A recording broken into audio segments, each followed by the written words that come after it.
You're listening to the Global Sales Leader Podcast. I'm your host, Jason Cooper.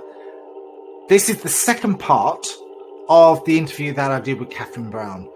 We split it up into two because there's so much in there and we carried on a little bit longer. So sit back and relax and enjoy this very special episode. So it's just, it's just simple things that make a difference, I think. Let's have a look about character traits of success. We've spoken about a couple of things, charisma. We've spoken about obviously listening skills, but we've also spoken about introverts, extroverts. What other things along the way could actually help them do what they do, just to tip them over the edge? Not over the edge. To level up. So executive self-management, self-control, and self-management. Such a big part of it. Yeah. One of the things, and I don't know if you do this, you might enjoy doing this with your clients as well. So I would give anybody who is in any kind of sales leadership this suggestion. It was really in this last year that I started to ask companies, before I would do a sales training series with a company sales team, I started asking them to track their own schedule and time for 2 weeks leading up to our first session. Well, that's a good idea. It was amazing, Jason. It was amazing because I wanted to test this theory. So my husband would say this is not a well done experiment yet because I don't have enough data. This is not scientifically validated yet, but I'm on the curve to do that because I think that I have this hypothesis that I want to continue testing that I think is true. And my hypothesis is that people perceive they are busier than they actually are. And that when they see the categories, and I'll share my categories with you later, but it's things like actually initiating and making the follow-up calls and emails, researching to get ready for that time, internal sales meetings, miscellaneous personal things that everyone has to call the dentist. You have some things you have to do sometimes during business hours and they're closed for lunch. So we came up with 7 or 8 categories total. And when people map out their day for 2 full business weeks, you can start to watch patterns of how an individual as well as the whole sales force is spending their time. And I'll tell you what was the biggest culprit the last time I did this exercise is if your sales team also is responsible for existing client customer support. So a lot of companies I serve, I would say 50% of the clients I work with do not differentiate between a sales force that initiates, closes, and moves on to initiate and close again, and a delivery team. Half the teams do it that way, and half the teams I work with have some type of minimum quota of new business development that they want the sales team to accomplish, but they're also responsible for existing customer accounts. Well, guess what happens? Yeah. Every single time they neglect new business development. Every time. So they don't always know they're doing that. I think it gets into other things about social science like self-handicapping and confirmation bias and all these other things that we could talk about if time allows. But I think that when you see it in your own diary, right? When you see it in your own journal and you look and say, my gosh, what the heck is miscellaneous? And what am I doing in that time? It's pretty profound. And so again, self-awareness and then self-management and saying, I'm an adult and I can make different choices about how I run my day to reflect my sales goals and the values I say I have. I can change that. There is a direct correlation between, when you put your goals down on paper, not on the computer, there's a lot of research actually suggests once you can actually see it in front of you, it makes it a lot real. And realer, and especially when you're doing that, having a look at maybe your timeline over the last 2 weeks before you get into the training, it makes them have a moment of clarity to saying, what's the best use of my time? I would say it's probably like those apps for Weight Watchers and all of that, once you start to put your food diary in and the calories burnt and whatever else that I use them all, but it makes a difference because you can actually then see the comparison and go, well, I'm wasting a lot of time brushing my teeth and doing my hair and going for coffee breaks or whatever it might be. Exactly. And I'm not spending enough time on, as we spoke about yesterday, KPIs. What's the key performance indicators? What's the best use of my time right now? Because I'm hitting towards the end of the month and I'm not hitting my goals. So what is the rationale? And I think, and I know that's part and parcel of success is your own personal awareness behind that. And I think that's phenomenal. I love the food analogy, Jason, because I did Weight Watchers after both of my boys. And if you remember, if you've ever done it, if you remember, they talk about BLTs, and those stands for bites, licks, and tastes. Yeah. And I think it's so clever. It's not the kind of BLT we all like. It's bites, licks, and tastes. And so the cumulative effect of BLTs is going over points. Right. And similarly, all these little things, these little distractions, my purposeful avoidance, I might chalk it up to something that's outside of my control. But once I see the data in my diary, I start to have the opportunity to recognize my purposeful avoidance of actually the things that are the revenue generating activities where I ought to be spending a significant portion of my time. So, for example, with the KPI conversation you and I were having yesterday, I was sharing, I have a client that I said, do you think you can do 5 activities an hour following up on existing leads, documenting that through email, in-mail, videos, leaving voicemails, whatever. I don't mean the holding the sales call. I mean working to set up the sales calls. So do you think you can do 5 an hour? And they said, that sounds high. And so it's easy for us, like, because if you've ever been in tech sales or you've ever been a cold caller, that number sounds low to you. But actually, I would say in my clients that are B2B, in financial services, professional services, and oil and gas, I would say that number is very common. Like, they're not fast. And that has to do somewhat with organization and systems, but it also has to do with clear goals and their ability to manage themselves, free themselves from distractions, literally shut the tabs, shut off notifications. I will silence my phone, turn my phone over, and sit and do the work. That Absolutely. Is a level of executive function that not everybody has. It's also sticking your phone outside the other side, outside the room completely, so you don't hear it whatsoever, and you don't get that. I don't know, that mental thing. It's a trigger, right? Marshall Goldsmith would say that's a trigger. That it is. So we want to manage our internal triggers, and we want to manage our external triggers. An internal trigger might be, reminds me back to our music example, an internal trigger that would set me down a path of action if I didn't notice it and call it out for what it is might be when my stomach flips over because I feel a little bit nervous. Yeah. So if that happens, do I train myself that it's okay to get up, walk away, or open Facebook? Or do I notice it and develop a strategy to say, it's called habit stacking. So there's a thing in that I teach and train is also about building successful habits that works, but it's also to do with habit stacking. So every time that I have a cup of coffee, as an example, which is also in my daily routine, that I stack something else on top at the same time. So every time I have a cup of coffee, I only have 3 a day, but every time I have a cup of coffee, I will do something else that is resonant of that. Or every time I open up my my CRM, customer relationship management, I do something else on top of that. But like psychology says, it's not 21 days that to create a habit, it's 66 days to actually cement a habit going forward. So it embeds into the psychology of our minds so we can all move forward. So that's where New Year's resolutions always seem to go badly wrong, because it's, I don't know, 3 weeks into going into the gym, you get tired and you go flat out.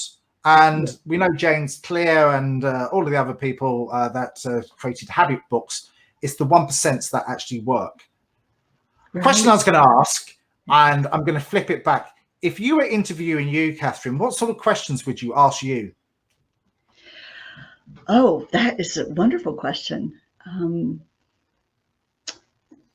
If you could boil down a couple key lessons of the training that seems to be most impactful to most people, what would those key lessons be? That would be one. And what would they be? Would you like me to answer it? Yeah, you're interviewing you there now, aren't you? I think that what so many of the different modules and examples and scripts and all the things that I end up doing with people, one of the key things it boils down to is beginning to believe, reframing and beginning to believe that your perception of what is happening out here with your prospect, who typically the issue is they're not getting back to us as quickly as we'd like, right? When you can begin to truly believe that the way you are seeing a situation is an interpretation and it is not an absolute fact, you start to have all kinds of control that you didn't have before.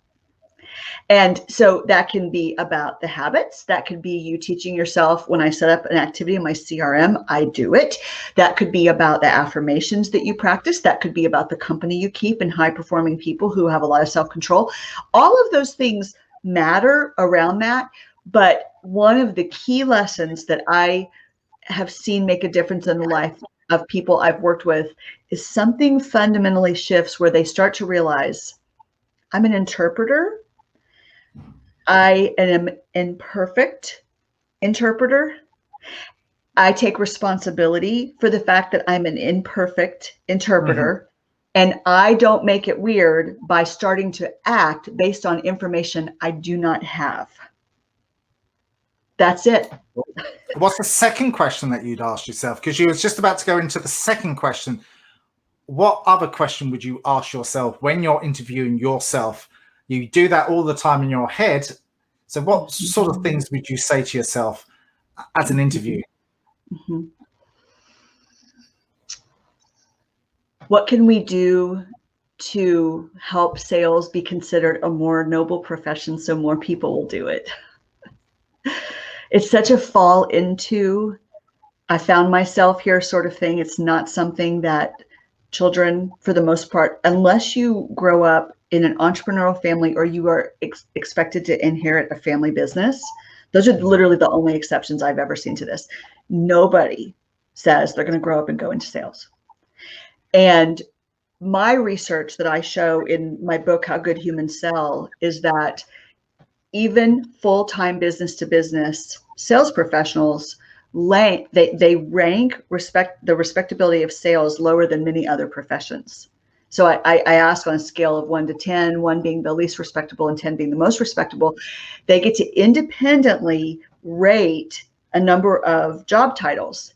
And even though they hold this position, Jason, people rank sales professional, it ends up being much lower than many other professions. And they're not all glamorous or famous professions. They're white collar, blue collar, religious, nonprofit, for-profit, all this mix. And sales professional always comes quite low. And so that breaks my heart. That breaks my heart, because I tell you the reason why. I sorry to jump in there, because this is tell me what you think I'm passionate about, because every profession out there, they're selling, or they're buying, or they're receiving. If I'm a solicitor or I'm a lawyer, what I'm doing in court is I'm convincing one person to another, and I'm selling an idea. I'm selling something to the judge. I'm selling something to the other lawyers to influence them and persuade them. But I hear you and I agree with you. And you know that most people, they don't actually think that's true. Only salespeople will nod their head and say, of course that's true. But most other people, lawyers don't think that's true. Doctors don't think that's true. Even I have tons of professional marketing partners that I share clients with. Even the marketers don't think that's true. They actually think sales is a category in and of itself for the unfortunate few. They do not see themselves as selling. And there is a global sales shortage as you know, we have mutual friends that are working to address that all over the world, right? But there's a global problem. And when you see selling as a way to connect people, to address not just the business problem that they're having that can be addressed by the service or the widget, but all the things that issue is causing them personally, emotionally, professionally, in their career, in their status, in their efficiencies. When you can understand that you are a matchmaker that at the right time can make that connection for someone, the position has so much dignity and it's so rewarding. And it happens to also be rewarding and can pay very well, which is awesome, right? But globally, people do not think that this is true. And I feel like this is my mission, is to convert the way it's our mission. It's our mission, right? Because I love it so much. It's so gratifying. And I want more people to have professions they find as gratifying as we find our profession. Yeah, I totally and utterly concur. I think it's just a trick of the tongue, and it's explain it in black and white, really. Like we all do it. We are all selling to one another at all times. Someone's buying a service, someone's buying a product, someone's buying a solution, and whatever that might look and feel like, they're still doing it. Accountants, they put it to the ball. I'm paying an accountant. They've advertised, they've sold their services online, and I'm paying for their service. It's no difference the way I look at it. It's just something slightly different. Is they probably get to the point of the Wolf of Wall Street, where we're in the boiler room and they're all slamming down the phone and doing all crazy stuff. That might be how it's perceived. Or you get some dodgy phone calls by cold callers selling you cryptocurrency and other stuff like that when you don't need it, and you go, well, why are you disturbing me? Right. Maybe that's the perception that people are actually seeing, and that probably puts it into the negative 1980s approach to secondhand car sales, that type of scenario. I think that's what goes through people's heads, and like we've all seen it, and it's right. And in psychology, there's something that's called the positive negative asymmetry. And there's just so much research that shows that people anchor and ruminate and remember negative experiences, even if there are profoundly more positive ones that they've actually experienced. And there's all kinds of reasons for that. There's probably a lot of it is about being wired for threat, right? Wanting to be safe. Evolutionarily, there's some arguments to be made there. But I think that going back to what would be those questions I would ask myself, as soon as you realize that you can control how you define selling, you can control what you choose to think, you can control what you do with the information, with the feedback from your diary. You can, like, when you manage yourself and take total responsibility for your head and your body and what you make things mean as an interpreter, you're unstoppable, because you have so much personal and mental discipline. And we're all somewhere on a journey with that. I certainly still have a ways to go, but so much. I feel so pleased about a lot of progress I've made, and that I see people I get to work with, the progress I see them make, where they start to recognize these things we're talking about and realize, oh my gosh, I have the keys to building this business into something that can really help my family flourish. This is something I can control. And that's so empowering. It's just lovely. Just lovely.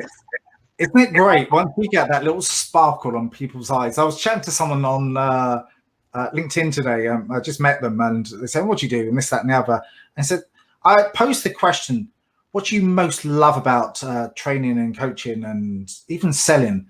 And she went, I like it. She likes the feedback and all that. I said, for me, I just like that little tinkle, that shine in someone's eye when they get it.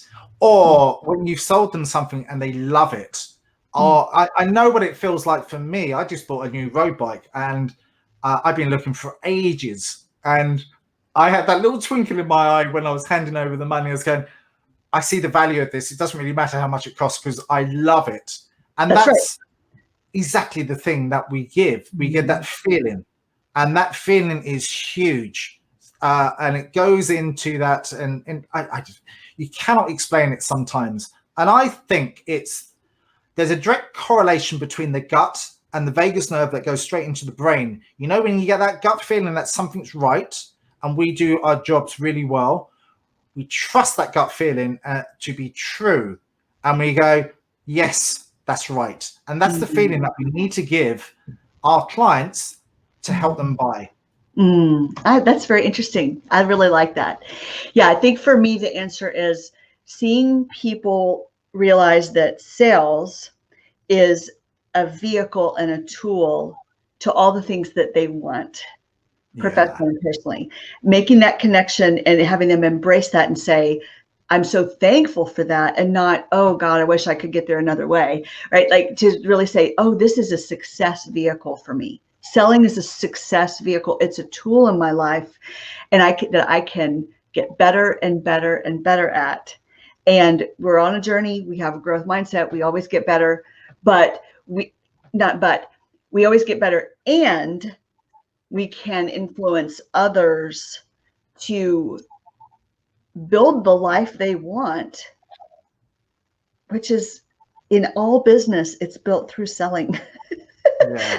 That produces more revenue, which opens up options for everything. So I find it so rewarding to see people have little shifts about that, or big shifts about that, and choose to make the changes, some of which we've talked about today, and take steps to manage themselves, take responsibility, and be excited about the power they have for good in this role.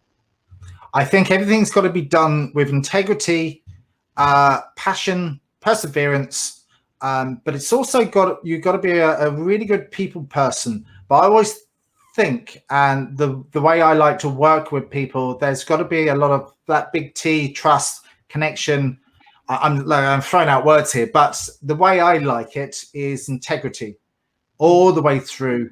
And it's that relationship that you built with that person, that the Cialdini's laws of influence and persuasion is likable, but you can't put that on. You just got to be likable. It's just in your DNA. It's like yourself. You're extremely likable, and that's why I connected with you, because I like to work around with people that I like, trust, and respect.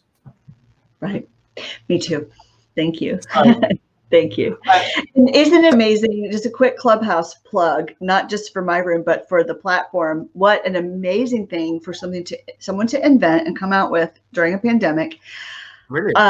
I think the fact, Jason, this is a perfect example. You and I are both very committed to LinkedIn, and I would love any of your listeners to follow me. I'd love to connect with them. I'm on it every day.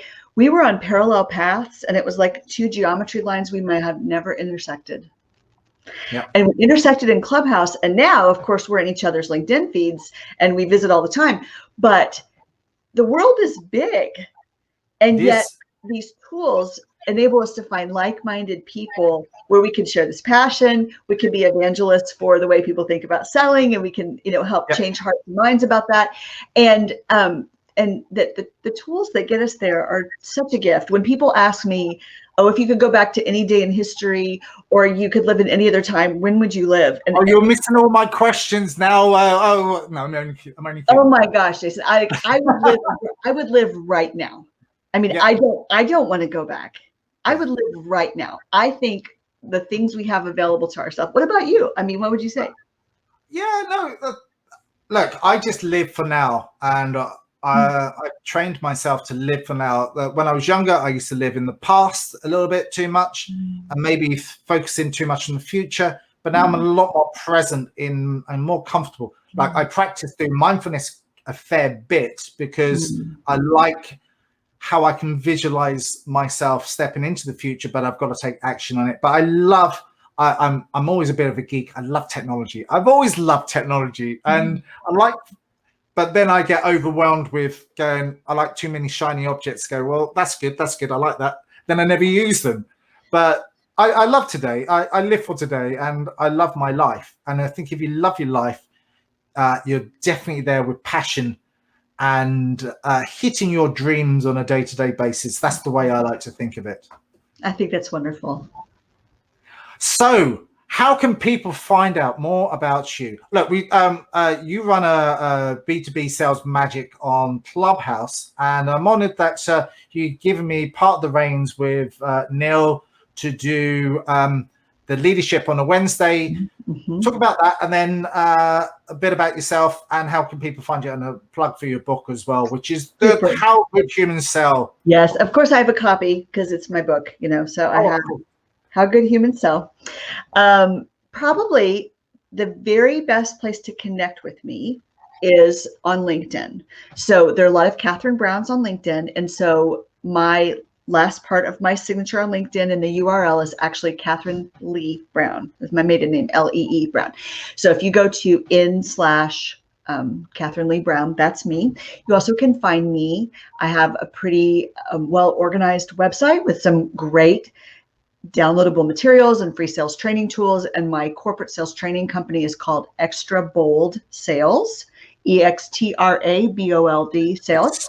So for the audio listeners, it's great that you actually verbalized it. But for the visual people that are actually watching this on YouTube, it's just down below and it's ticking just below. Thank you, Jason. Thanks for that. Yeah, so that's my corporate site. And then my book called How Good Humans Sell is available on Amazon in Kindle and paperback. And if you've enjoyed that intersection of social science and mindset and some of the things Jason and I've talked about today, some of the research that I mentioned here is cited in the book. There's a really nice index you can find your way around. And that's a great first place to start because it's either 10 or 15 American dollars, depending on whether you buy the Kindle or the paperback. So certainly the least expensive way to get maximum material as a way to start to follow each other. Awesome. I really am very privileged to have you on today as a guest on the Global Sales Leader podcast. I'm your host, Jason Cooper. I have a phenomenal guest today, Catherine Brown, all the way from Texas, Central something time. Anyway, 6 hours behind me, but I'm in the future. Catherine's in the past. I can show a crystal ball to where we are. Look, if you like these podcasts and you'd like to hear more of some phenomenal people that I speak with, it's all about sharing. It's all about growing. If you can take one thing out of this podcast and various others, you're going to be phenomenal at what you do and you're going to grow. For me, this is my MBA. This is my master's. This is how I learn from other phenomenal people like Catherine. So thank you once again. Thank you so much. My pleasure. Talk to you soon on LinkedIn and Clubhouse.